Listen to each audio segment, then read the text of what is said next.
So doctor గారు ముఖ్యంగా అంటే ఇప్పుడు గ్యాస్ట్రోంటరల్ మలబద్ధకం అనేది ఒక తీవ్ర సమస్యగా మారుతోంది. ముఖ్యంగా చిన్న పిల్లల్లో వాళ్ళు లేసిన తర్వాత జస్ట్ హాఫ్ అన్ అవర్ అట్లా టైంలోనే స్కూల్ వ్యాన్ ఎక్కాల్సొస్తుంది. సో బౌల్ సరిగ్గా క్లీన్ కావట్లేదా? సరే ఏం జరుగుతుంది సమస్య గాని, చిన్న పిల్లల్లో ఈ మధ్య మలబద్ధకం అనేది అవును. సమస్యగా మారుతోంది.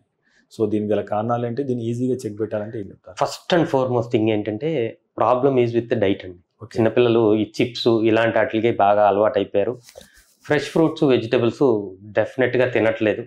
ఎప్పుడైతే మన ఆహారంలో చిన్నప్పటి నుంచి మన ఆహారంలో ఫ్రెష్ ఫ్రూట్స్ వెజిటబుల్స్ ఎక్కువ మోతాదులో ఉంటుందో ఫైబర్, ఇది మనకి ఆ ఫైబర్ అనేది ఎప్పుడు ఉంటుందో అప్పుడు మలబద్ధకం అనేది రాకుండా ఉంటుంది. ఓకే.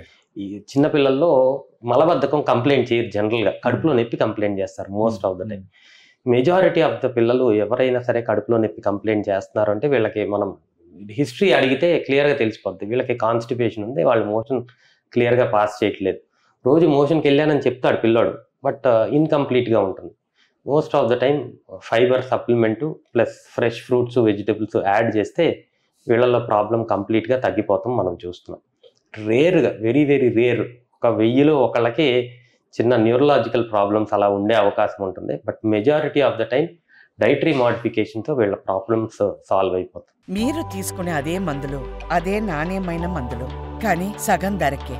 అవును, మెడ్ ప్లస్ బ్రాండ్స్ పై 50 to 80% తగ్గింపు.